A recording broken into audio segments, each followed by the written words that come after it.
यह व्यक्ति पूरे 1 महीने तक समुद्र में भटकता रहा और हर दिन जिंदा मछली खाकर वह और उसका परिवार जिंदा रहा। एक दिन वह और बर्दाश्त नहीं कर सका, इसलिए उसने अपनी नजरें दूसरी ओर घुमा ली और अपने सामने बैठे अपने बेटे को खाने के बारे में सोचने लगा। जिस समय उसके बेटे को उसका क्रूर पिता उठाकर ले जा रहा था, उसकी माँ ने पतवार उठाई और उस क्रूर पिता को मार डाला और उसे समुद्र में फेंक दिया। मछलियों को खाकर अब 3 सदस्यों वाला परिवार समुद्र में बहता रहा। अंत में जब वे भूख से मरने वाले थे, तभी रेचेल ने उनके सामने जमीन का एक टुकड़ा देखा। उसे लगा कि यह एक भ्रम है, लेकिन ध्यान से निरीक्षण करने के बाद उसने पाया कि यह एक द्वीप था और वह तुरंत बहुत खुश हो गई। इसके बाद नाव सफलतापूर्वक किनारे पर पहुंच गई और रेचेल अपने दोनों बच्चों को लेकर द्वीप पर आ गई। सबसे पहले उसने बच्चों को खाना खिलाने के बारे में सोचा, इसलिए उसने एक नुकीले हथियार से एक नारियल को तोड़ा। अपनी ताकत बढ़ाने के लिए उसका रस पिया और फिर एक कोने में कैनवास का टुकड़ा बिछाया और सामान को घसीटते हुए किनारे तक ले गई और एक साधारण सा तंबू तैयार किया। इसके बाद वह बच्चों को ताजे पानी की तलाश में बाहर ले गई। कुछ कदम चलने के बाद उन्हें एक मीठी धारा मिली। उसने जल्दी से अपनी केतली में पानी भरा और केले पपीते और यहाँ तक कि ताड़ों के पेड़ भी देखे। इन फलों से रेचेल अपने दोनों बच्चों को खाना खिला सकती थी और वे फिर कभी भूखे नहीं मरेंगे। लेकिन तभी द्वीप पर मौसम अचानक बदल गया और थोड़ी देर बाद बिना किसी चेतावनी के भारी बारिश होने लगी। रेचेल ने दोनों बच्चों को तुरंत वापस बारिश से बचने के लिए आश्रय में ले आई, लेकिन उसे पता चला कि उसने जो तंबू लगाया था वह बेकार था। दोनों बच्चों को कंबल ओढ़ाकर बारिश में बाहर रहने के अलावा कोई विकल्प नहीं था। जब बारिश रुकी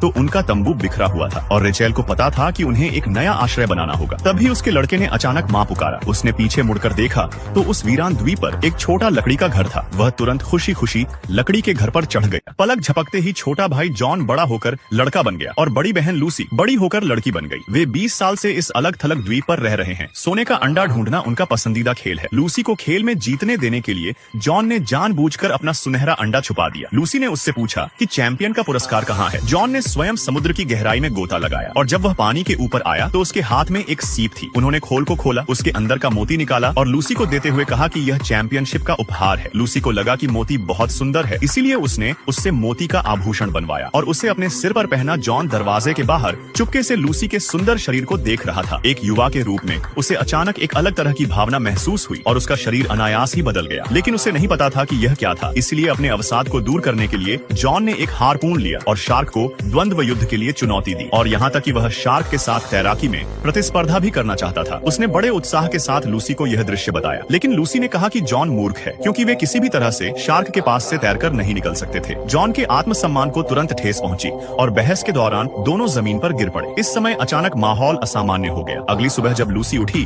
तो उसने चादरें खून से सनी हुई पाई। वह घबरा गई। उसे लगा कि उसे कोई अजीब बीमारी हो गई है। अचानक उसे याद आया कि उसकी माँ ने उससे कहा था कि इसका मतलब है कि वह एक महिला बन गई है। यह सोचकर लूसी मुस्कुराए बिना न रह सकी। जॉन से दूरी बनाए रखने के लिए लूसी ने सुझाव दिया कि वे